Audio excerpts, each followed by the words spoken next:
And when we get Jeff up, we'll punch him up for you guys.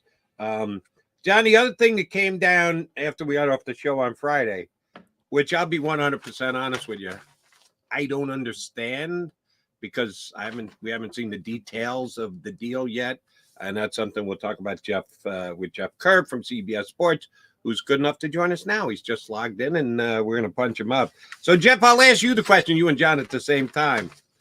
The Josh Sweat contract agreement, it's not an extension. I guess it's a renegotiation. It's a reallocation of funds. And I'm sure we all know it's been reported he's going to get $10 million guaranteed, which his contract wasn't guaranteed that much. And he's got some incentives in there that could pump it up to $13 million. Why did this come down? If this was the deal they were going to be had, were they afraid of Sweat holding in this year, that he wouldn't be happy? I get it. You give a guy the ability to go out and negotiate with someone else and they get a feel of the market. I know the devil's in the details of the contract, but what did they actually accomplish by getting this deal done with Josh Sweat? I'm not sure. Are you?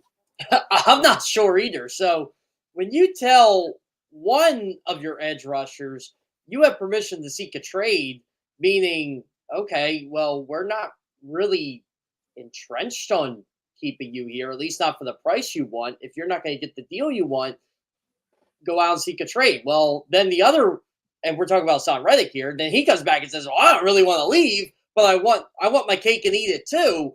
So I guess they go to the other one, Josh Sweat, and say, well, you know what? He's 26. He's a guy that teams can probably pay for. And then the Giants get a second and a fifth for Brian Burns. And now teams are looking at, well, okay, if the Panthers are dumb, maybe we can get a fourth for Josh Sweat. Well, the Eagles are probably like, well, no, he's better than that. So let's call up Josh Sweat and Hassan Reddick, see who wants to renegotiate. I think Josh Sweat said, okay, and I'll get my free agency next year. But this whole saga is confusing. As of Thursday, I would have guessed Josh Sweat would not be here, but he is, and now I'm not certain about Hassan Reddick. Yeah, this kind of reminds me of the Slay scenario. And overall, the overriding, it's a little bit different. It's not a perfect comparison because at the time they had all three, Slay, Bradbury, CJ, and they had made the decision that they could only bring back two of them. And it started out as Slay and CJ, then it turned to Bradbury and CJ, then it ended up being Bradbury and Slay as the two they were able to keep. This time they add Bryce Huff to the mix, so it's not quite the same. But you end up with three, and you can only keep two. And I think the original idea was probably Bryce Huff and Reddick, and then all of a sudden you get something done with Sweat, and now it's probably not tenable to bring back Reddick. So we'll see how it shakes out. But Sweat is Slay. I mean, his guaranteed money was up, so he wants something done. And then he probably wanted an extension as well. He wasn't able to get it. For whatever reason, the Eagles got a pay cut. So from their standpoint, they're happy. He gets guaranteed money, so I guess he's happy. And I was surprised that Josh Sweat, I guess that last 7 games, what was it? He took a big hit, and it was like a lot of people took zero sacks in the second half of the season. I mean, a lot of people did not play well down the stretch for the Philadelphia Eagles on defense. Probably the only one who was competent just retired. It was Fletcher. Yeah. Everybody played poorly, Josh included. But boy, he really took a hit. Maybe part of it is that. Maybe part of it, everybody's still freaked out about his injury way back in high school, at least long term. As much as he tries to downplay it, I think it's real. That affects his earning power. But from the Eagles standpoint, and by the way, his cap number is going to come down when we see the numbers. So they're also going to get a lower cap number. I guarantee that. Yeah, but if I can ask you, John, and maybe again, shame on me for not understanding this. He's getting potentially more money. I know the bump ups don't count against the cap. Everywhere it's reported, they've added no years. So how are they taking the cap money down if they're adding Well, no he's years? already got. He had 4 void years already. Yeah. So when they say he added no years, that means, But Marcus Mariota had 4 years too. yeah, he's in the Boyd club. Yeah, that's what they're not going to add. They could add technically another year to 2029. I just pulled up his old contract. I don't have his new contract. Yeah, he had void years in 25, 26, 27, and 28. So yeah, he's in the Boyd club. So then how are they going to get him in at a lesser cap number by adding more to the void years that's just going to disappear, but then take a everything gets They split. push it back. Yeah, everything gets split. They'll probably, and again, until I see it, my guess is they're redoing the contract. My guess is it's going to be a 1-year deal with 4 void years on the end, and like Kelsey and Fletch, year to year to year. John, speaking of void years on a contract, did you happen to see Jalen Hurts as 1 void year? Oh yeah. Oh, I mentioned that when they signed it. $109 million cap hit. So those who and we get them here on the stream, I get calls on WI. The Eagles should think about trading Jalen Hurts. Not on your life. They would talk about, oh my God, they took the $30 million cap hit, which a bunch of people, John included, didn't think could happen. How about 100 and change? 100 million if Jalen Hurts gets dealt or is cut. They are so married to him for the next several years, it's ridiculous. But I'm sure the backup quarterback will be so important in Philadelphia over the next 2 years. Oh, they have I've said for a while the NFL at some point's got to stop the void year stuff. I think the league as a whole, I think, has to stop it. I do. I don't know if they will. More teams. The Eagles were kind of at the forefront of it. Cleveland does it a lot because Andrew Berry was here now, and a bunch of other teams are starting. Giants are starting to do it. Brandon Brooks. Oh, the Saints do it every year because they have to cut guys just to get underneath the cap. Well, the problem with the Saints is they're just not as smart at manipulating as Roseman and all them are. That's true. Yeah, but I mean, yeah, at some point, yeah. And people say, yeah, I got so many questions when I would say, well, the Eagles still are going to owe Jason Kelsey money in 2025, 2024, and 2025. And fans are, what do you mean he retired? I'm like, you got to pay. This is money already paid. Yeah, this is money already. This ain't new money. He's not getting new money. The Eagles haven't allocated it under the salary cap. It's basically just accounting. The salary cap is accounting. Yep. It's not real money. Yeah. And eventually you got to put that money on the books. There's $3.9 million on the books for Marcus Mariota on the cap. People don't know that. He took he took the base salary of, I think it was I want to say it was like 1.1 million or something like that last year. And to make the cap hit easier. So that's what the Eagles do. That's what they're going. I haven't seen it. I'm guessing, but it's good speculation. That's what they're going to do with Josh Sweat. And we'll see when it comes out, but I would be stunned if there aren't, and we'll see how many void years. You don't have to go to 4, but my guess is there's going to be at least a couple void years on there to get the cap number down. I always tell Eagles fans, if you want to just have some fun with your football team, you don't even have to understand it. Just go to overthecap.com and look at everybody's contract. Yeah, and I saw you tweet that last night, and the Eagles are like $39 million under the Yeah, but that's what over the cap doesn't include Bryce Huff. Yeah, doesn't include CJ. So the number right now on over the cap for the Eagles and their cap space is bullshit. That's what it is. Well, same as Spotrac. Irrelevant because they don't have some of the contracts included that are the biggest signings they've had. It's same as Spotrac. So you just gotta go with what's reported. That's all it is. And ultimately I think they're gonna be maybe $15-17 million under when you get it all depends how they set up the deals. Maybe that's what over the cap and Spotrac, that's why they're waiting. They're just waiting to get year to year on the deal. None of us know. We're all speculating. Yeah, you can the only ones who know for sure the Eagles as to how much actual cap space they have. The message, I always have cryptic messages in tweets. There's money to spend. That's it. Yeah, they still have money to spend, but I do think the splashy moves are done. Well, I shouldn't say that It because all you still depends. have All depends potential what. trades. Hassan Reddick could be, obviously, there could be, but going out and signing other free agents, I think the splashy moves are done as far as that goes. Agree or disagree? I'm not saying the Oren Burkses of the world. I'm not saying anybody. I'm saying splashy. A lot of fans want Justin Simmons to come in with C.J. Gardner Johnson. Not That that. ain't Not happening. that price. No. Yeah, not his price. He wants like 11, 12 million a year. That ain't Yeah. gonna happen. Yeah.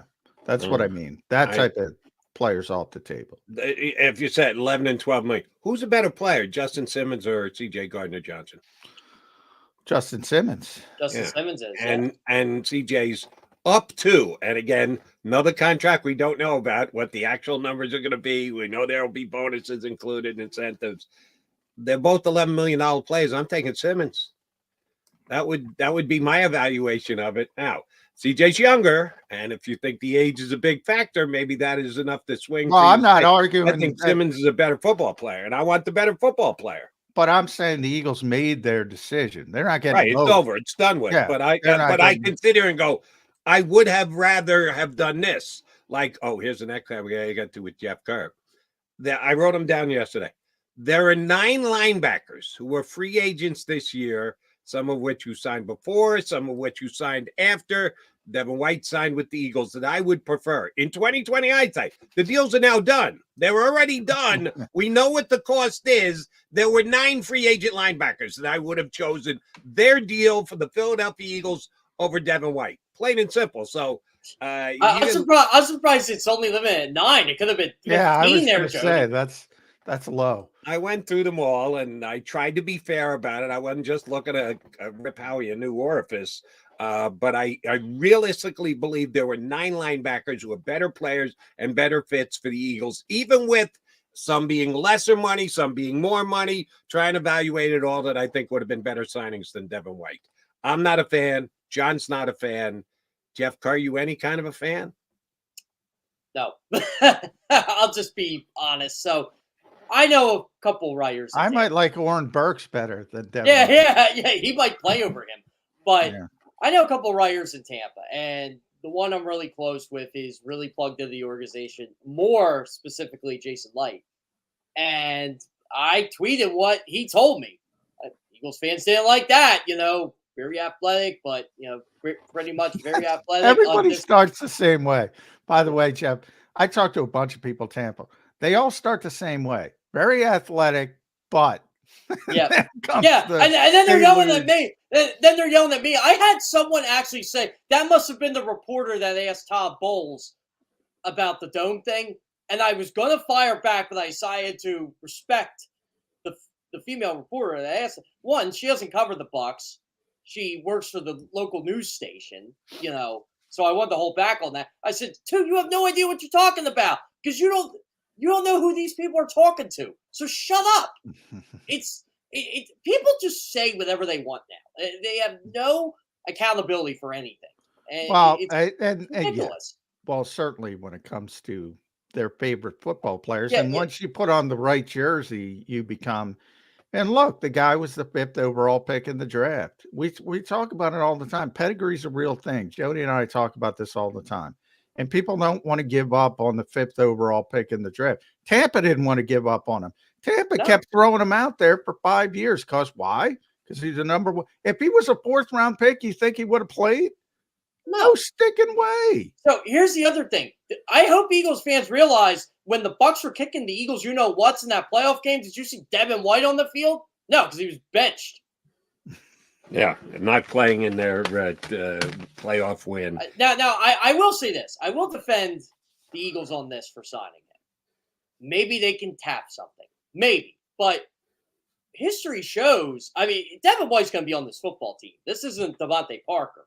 But I'm not going 100% there. I'm going, don't get me wrong, it's 95, but if something falls their way on draft night, and obviously I'm not talking about in the first round, but they get a legitimate prospected linebacker on day 2, and that guy shows up in the training camp, and they say, wow, he's doing well. We're going to make him a day one starter. Yeah, I could see them moving on. I think it's a small window. And again, we got to see the contract, but I'm sure they can move on pretty quickly. And if you start talking about third linebacker, well, that's a better role for Oren Burks than it is for Devin. So in that scenario, I could see them saying, you know what? He's not our 5th overall pick. We can move on, lose no sleep whatsoever. You got to know the contract. How much do you, if 3 out of the 7 is guaranteed, they're probably going to keep him. But if 500,000 and 7 is guaranteed, they may be very willing to move on. Here's one of my concerns with the Eagles and the move they made during this offseason. Jeff Kerr, Bryce up 3 years, $51 million. What does he do well? Oh, he gets after the quarterback. Devin White, $7.5 million. What does he do well? I guess you could say he blitzes well. Very good. Scott Bourne, outside linebacker / edge guy. What does he do well? He gets after the quarterback. He goes forward. Every Eagle defensive move that they made this offseason, and you could probably even put Chauncey Gardner in there, in that he's his best strength is that he's a ball hawk and he comes up with picks. But there isn't one guy they've signed this offseason, one move that they've made where I said, yeah, this will help him with run defense. Johnny's got the famous line, which I steal and use all the time. Nobody cares about stopping the run until they have to stop the run. And it's very true. It is a true statement. It is absolutely on point. And the Eagles are personifying it this year. They've done nothing. I mean, nothing. They've lost Fletcher Cox, who was probably their best run stopper. Sorry, Mr. Davis. You're supposed to be this great run stopper. You haven't flashed it yet in 2 years. They've gone backwards. They were terrible against the run last year, and now on paper, to me, they look worse. How is that upgrading your defense, other than getting Vic Fangio to run the thing? I thought about this. I think your defense is slightly better. Because I think they needed C.J. Gardner-Johnson more than a lot of people realize they needed. Well, I shouldn't say that. I think a lot of people knew they needed C.J. Gardner-Johnson. But, yeah, you're right, Jody. Like, who's this dominant run? If Jordan Davis can be the guy we think he can be, and the Kobe D can stay on the field. I think you're being way too harsh on Joe. I think he's been solid. Maybe not as dominant as where was he drafted, John? 13th. 13th. Did they move up to get him?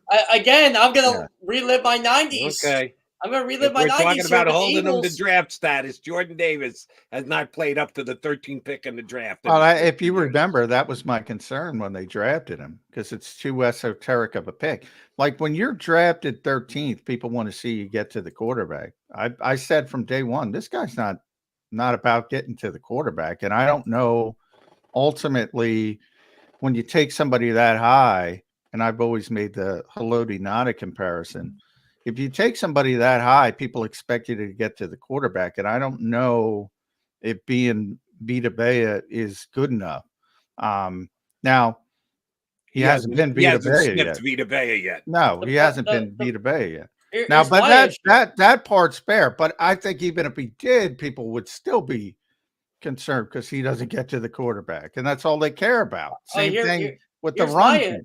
Here's my issue with all this. Who'd you pass up to draft Jordan Davis? Kyle Hamilton. But Eagles aren't going to use Kyle Hamilton like the Ravens use Kyle Hamilton. So that's, I sort of don't even play. And Jody knows how much I like Kyle Hamilton. Both of us did. I love Kyle Hamilton. But the Eagles in that defense and that scheme, playing single high, cover two, who cares? Get C.J. Gardner-Johnson. You're going to waste Kyle Hamilton wouldn't have been Kyle Hamilton if the Eagles drafted him. I'd still say be an all-pro, though. He'd find a way to be an all-pro. Right. I think he's that talented a player. I think he'd come in and make plays. Boy, I think not as many in Baltimore, but I just think he's that good a football player. I think he's a tremendous football player, and he probably would have been fine, but he wouldn't be what he is, and nobody would ever know it. I mean, because he's better as the movable part. He's better being Malcolm Jenkins all over the place than just situated in one spot where he would be in this particular defense. it is what it is. I just don't think he'd be the same player. Jeff, He was good at Notre Dame playing, that's a guy to cover be a safety. first-round pick and All-American. Yeah. Yeah, I think he wouldn't be as good as he would be in Baltimore, but I think he'd be very good in this Eagle defense. But he's not coming here, so we can move on. Read a column you did yesterday on CBS. The Giants will be better without Saquon Barkley. You did say the Eagles will be better. They're both better. If you're worse with one, you got to be better with the other. You said better with both. The Eagles would be better with Saquon, but the Giants would be better without him. How? Because Evan Singletary? Really? No, the Giants can allocate money to issues they have to fix, hence their offensive line. I really like their offensive line moves. I kind of secretly wanted John Runyon's kid back, or I should say Yeah, I said that. Not because he was John Runyon's kid, but because I thought he's he a was good pretty football good. player. He's Yeah, a good football player. Good. And the Giants, because everybody was panicking over losing Saquon to the Eagles, they signed John Runyon Jr. in the 4 o'clock hour, and no one seemed to notice it. Yeah, but let me ask you a question about Runyon, and John can go to the PFF figures if he wants. Is he a $10 million guard? No, I know that's one of the positions that went up this year, running back being one of them. So the Eagles spending 12 on Barkley. How they spend 12? Everybody went up. Everybody paid running backs more. And I know guards went up. But that much? Is he a $10 million player? John and I sat here and go, John Runyon be a nice fit. I was thinking 5, maybe 6, top out at 7. So was I. Yeah, that's $10 million for John Runyon Jr. Really, Jeff? The market dictated $10 million. Blame Landon Dickerson, blame the Eagles. They paid him $21 million. Blame the Panthers. They paid Robert Hunt $20 million a year. $10 million a year. Kevin Dotson. Yeah, Kevin Dotson got. Yeah, what's Kevin Zeitler going to get paid? I think his age might limit him a little bit. He might have been the Ravens, and this is kind of crazy because the Ravens had really good offensive line last year. He might have been their most consistent. He's been good for a long time, but this league and age with 34. Yeah, but I agree with Jeff's take. We talked about with Pat Leonard. Said the same thing. I think Saquon's a good fit for Philadelphia in the fact that they're a contender. And the Giants, I mean, we already saw Saquon with the Giants. They're not ready for a back like that. They can't do anything with it. So they have to build a different way and get to the point where they could use a player like Saquon Barkley. It's like Carolina with McCaffrey versus the 49ers with McCaffrey. So I get the Eagles' thought process. But why I didn't love the Saquon, I just think they overevaluate him as a player. I think they think he is Christian McCaffrey, and I just don't. So that's where we differentiate, similar to our opening discussion, Jody. You just don't like the player, which if you don't like the player, you shouldn't sign the player. Right. And you don't like Kenny Pickett. No. Period. End of sentence. You shouldn't sign the player. I think the Eagles overevaluated Saquon Barkley. I know you kind of agree, but you're a Penn State guy and kind of disagree. So I want to nail you down. You and I talked about this on Thursday on your podcast, John.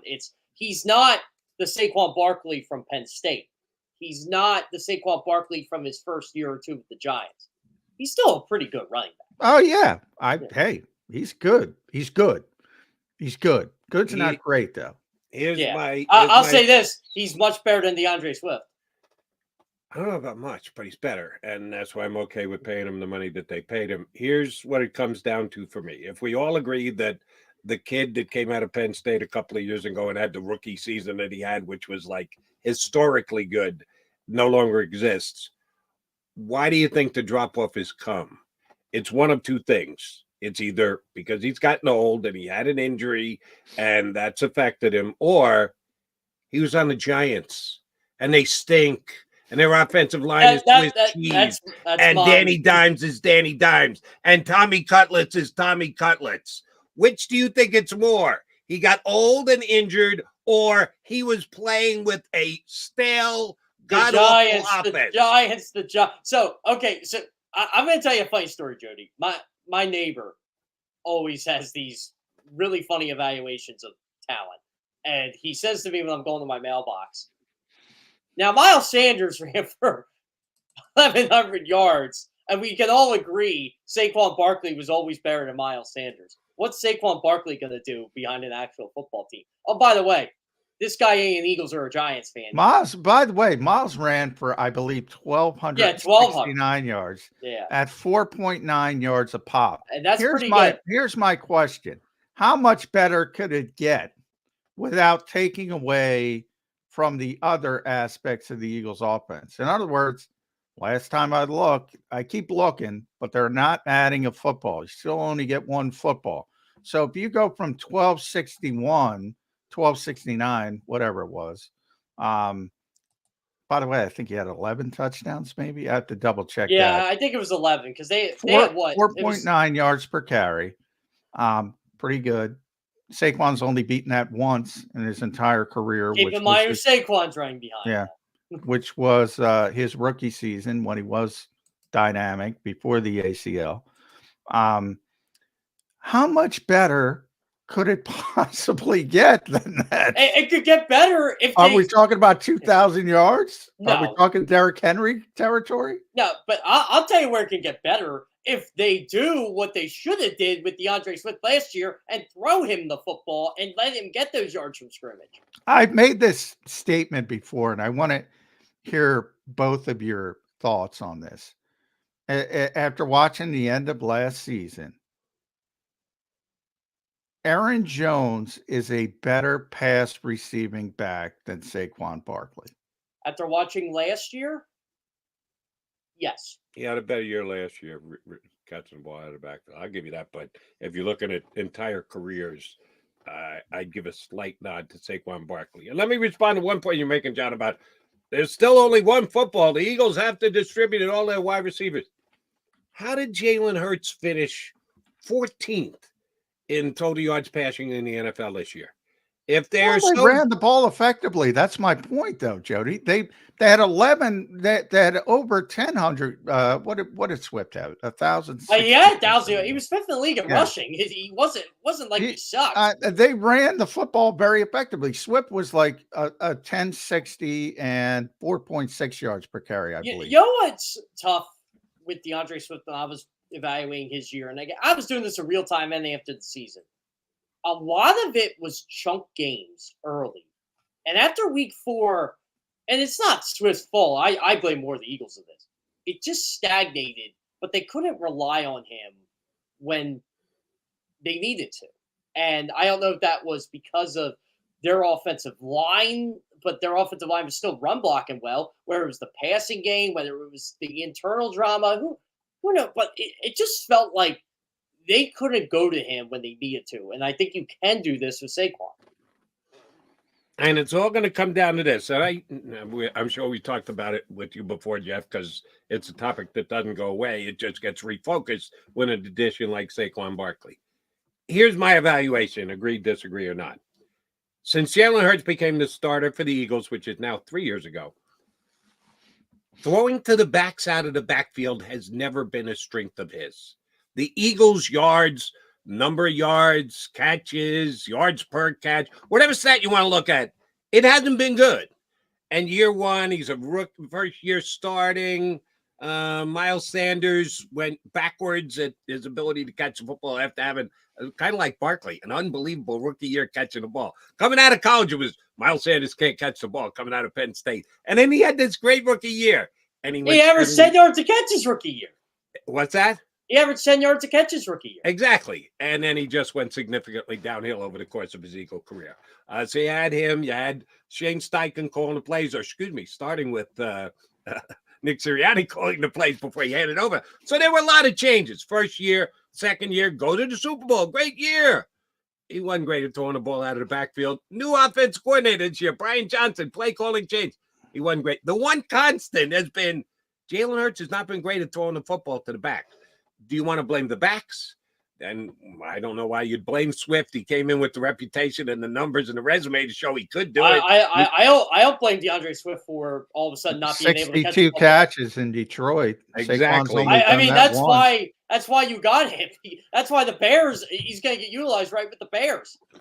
Well, I don't Well, know. I don't know. I don't know about that the Bears do I don't know, anything yeah. right. I don't know. I'd hold off on You that know, if I that were should you. have been on my overreactions. The Bears are going to use DeAndre Swift the way you should use. By the way, Jeff, because not a lot of people have remembered this. The Chicago Bears, I told Jody, and by the way, I give the credit to Joe Banner because Joe reminded me of it. They could have had C.J. Stroud last year and not wasted 12 months.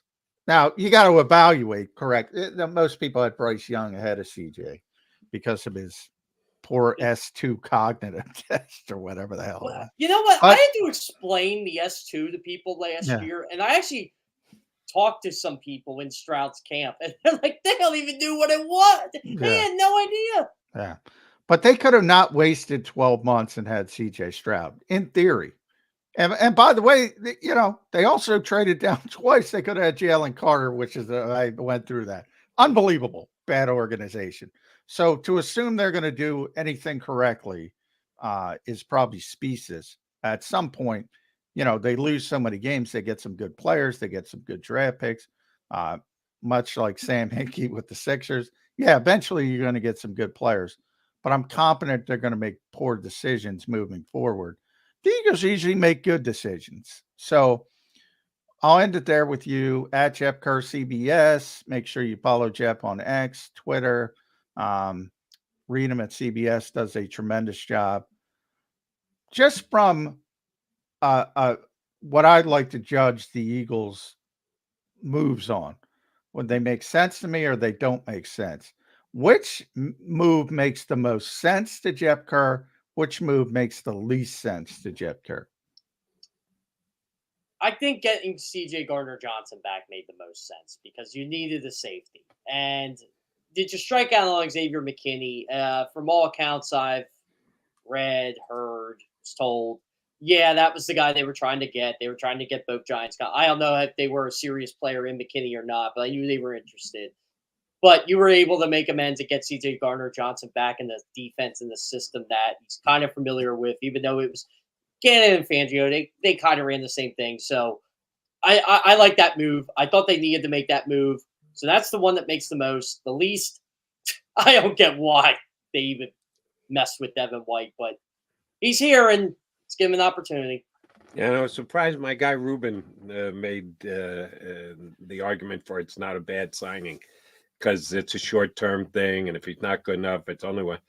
Yeah, but you want to win this year. That's why you brought him in. You're worried this year, and I don't think he can play. And I think there were other linebackers out there that they could have signed that could have been better for very similar deals and or pay a little bit more, get a lot better at the linebacker position. You know what, Jody? I think people were duped because the Eagles did sign Saquon. And everybody goes, oh, the Eagles care about a running back. Maybe they'll care about a linebacker. I'm like, nah, I don't think they care about a linebacker because they will went after one. No, not. And again, we have yet to see the details. It could be that he's in on a much cheaper deal than 7.5. We know it's not going to be 7.5 because it's up to 7.5. We don't know what the number's going to be. And by the way, I agree with Rube. Don't get from a financial perspective. I'm pretty confident it's not going to hurt the Eagles at all. But that to me, I can say that about almost every, unless you're talking about, you can say it about every move with every team. Yeah, so what does it say? It says nothing. Exactly. The Kenny Pickett trade was great because of the financial. I know. And you got 2 years of team control. Yeah. That to me is irrelevant. I know that going in, I stipulated. Eagles sign good contracts. That's what they do. Howie's very good at signing contracts. They sign good contracts. I'm not worried about that. They're going to sign a good contract. Do you think the Eagles make a trade for a linebacker? No. It's possible. They've done nothing. They signed like people love to put stuff in pen. Like Devin White and Oren Burks are here to replace Zach Cunningham and Nick Morrow. Well, maybe potentially right now they are if they had to play on Sunday, but they don't have to play on Sunday. And if something else falls in their lap, they're not prohibited from doing something else because they signed these two players. Now, I had 2 different Bucks writers tell me this too. If Devin White wasn't playing on the 5th-year option last year, or if he was still on his rookie contract, the Eagles would have traded for him last year. They did like him. So it wasn't a big Everybody liked him coming out, though. That's true. I mean, Howie Roseman loves Kenny Pickett. Jeff, I'll explain to you why they won't be trading for a linebacker. They don't have the capital to do so now. They've got a 1 and 2 twos. They're not going to use any of those 3 picks. They're going to use those picks. They're not going to give one of them up for a linebacker. And now they don't have a third anymore. They've got a fourth. They don't have their 7th this year. They don't have the 7th next year. They don't have the capital pull off a trade for a linebacker, a guy who they'd be willing to put up the capital for, and is actually a guy who's good enough to start in and come down and become an every down linebacker. They don't have the wherewithal to make a trade like that. You know what? It's not going to happen. I don't want this to happen. But if you package Hassan Reddick for a stud linebacker in a deal, would you do it? I think the NFL. John said to me earlier, the NFL has spoken. Justin Fields is not good because he had to be traded for a 6th-round draft pick. I'm telling you right now, the NFL has spoken. In their estimation, I think Hassan Reddick's a $22, $23 million a year player. But the fact that we've heard nothing, you're not Adam Schefter, and don't take that as a knock. No, I don't want to be Adam Schefter. That's not your job. That's not what you do. What have we heard about the interest in Hassan Reddick on the open market? Crickets. You know what? Crickets. Nothing. I thought there were teams about it. You? Nothing. Yeah, you're right. Nothing. I've heard nothing. This is from 5 different teams I know. You think that they're going to be able to trade him? No, the league is waiting for the Eagles to cut him. Now that they've re-signed Sweat, now that they've signed off, they're waiting for they know the Eagles aren't going to take a $21 million cap hit on him this year. Guess what's going to happen? They'll offer you a 6th-round pick like Justin Fields, not a linebacker that can play. I think that's why Justin Fields only got traded for what he got traded for, because everybody said, well, no. And, oh, by the way, we got to make your 5th-year option decision on May 2nd. No, we'll wait. No, we were talking about it. I mean, one of the reasons I think Hassan will get more, but we were talking about when it started, we were talking about a 2nd-round pick. Now you're probably down to a 3rd-round pick. And one of the reasons we were talking about the Kenny Pickett trade, which is dropping from 3rd to 4th, 22 spots. But I think part of the reason behind how he never does something like it's not just this. There's like 7 different things he's thinking about, and one of them, it's a calculated gamble, like when you're at the blackjack table. And one of them probably he knows he's getting the 3rd-round pick back. Probably. We'll see how. Do you think there's a trade in place for Hassan Reddick? I don't know if it's in place. I said probably. This is my goal. So you're saying he knows or he's hoping? He's not hoping. He understands the market better than anybody else in this league, and he probably understands when he's ready to pull the trigger. People say, well, Howie called about, and that's the thing, when Howie called about Justin Fields, Howie called about everybody, because he wants to know what the market is, and he wants to know the worth, and he wants to know where everything is. And that's his strength. He understands the landscape better than anybody else, better than any other GM in this league. I got upset when people said, well, Justin Fields didn't want to come here. I said, Justin Fields don't have the right to determine where he wants to go. Well, if I'm Justin Fields, Kenny Pickett didn't want to be here either. Want to be starter of the Pittsburgh Steelers. If I'm Justin Fields, it's better for him to go to Pittsburgh. Yeah, I'd rather go to Pittsburgh. There's a better chance to play in Pittsburgh than there is. Yeah, you're not playing here unless Jalen Hurts has an injury. And that's my one red flag with Kenny Pickett. Like, right. I get that they promise you the job at one point. Boo-hoo. That's because you're a 1st-round pick. Guess what? You got a better chance to play in Pittsburgh than you do here. Go compete in Pittsburgh. If I were giving Kenny Pickett advice, I would have told him to stick it out in Pittsburgh. No, I don't even know Pittsburgh wanted to keep him. So all these things factor into it. Well, yeah, I don't think Pittsburgh wanted to keep him. I don't think he wanted to be in Pittsburgh. I think it was, I'm done with this team. I'm done. So you are done, Jeff Kerr, but we're going to say thank you very much for jumping in. Can I give you my bold prediction before? Because what was your bold prediction? This is going to be my bold prediction with Hassan Reddick. The Eagles will enter the season with Josh Sweat, Hassan Reddick, and Bryce Huff on their team. Oh, that is bold. I don't know if it'll happen, but it's bold. With or without doing a renegotiation with Sweat? That I don't know. I'm just thinking, let's see what happens with those 3. But that is a lot of money. Even without a renegotiation. I mean, that's a lot of money. And by the way, Hassan Reddick would be miserable. And that's what I'm rooting for Johnny Mack and Jeff Kerr's sake, who'll be down there at camp. Give him something to talk about every day. Oh, Josh standing on the sideline again. Hammy, ankle. What are we using as an excuse for why he's not practicing today? Oh, John, you know what would be a that'll good make reality? training camp fun for you guys. John, you know what would be a good Something's reality gonna be show? fun. Like you for football fans. You, me, Ed, Martin, Frank, everybody we talk to there, just talking about what we talk about at practice when it comes to that football team. Yeah, well, that's got to be not safe for work, but Yeah, it's not safe for work, but it'd be fun.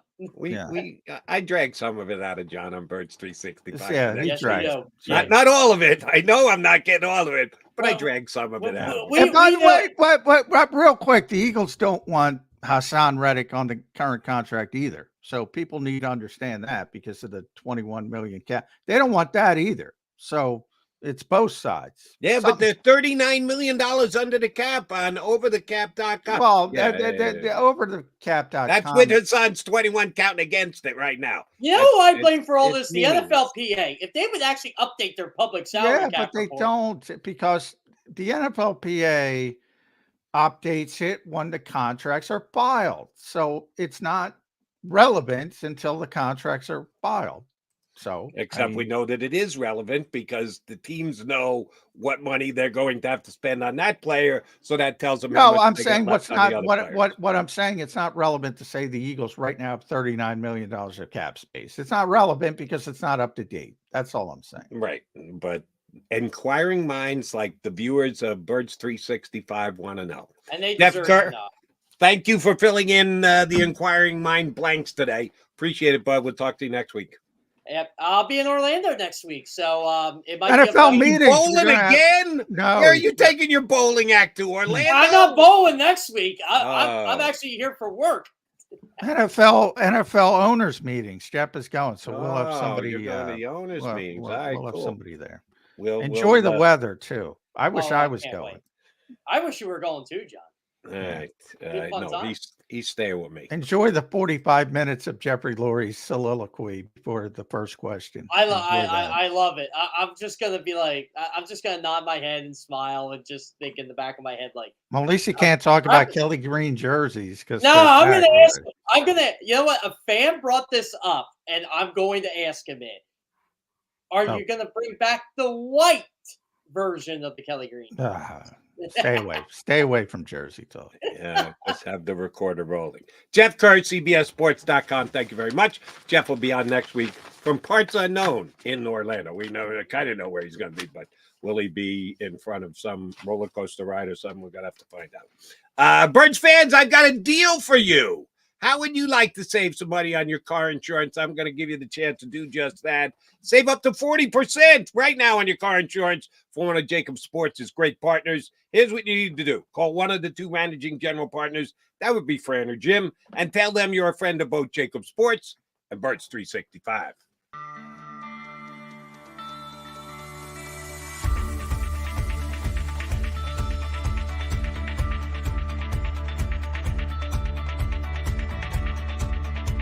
Hi, I'm Jim Muehlbronner, Managing Partner at Del Val Insurance Group. Give us a call. We're a local, knowledgeable agency, not an 800 number. Go Birds!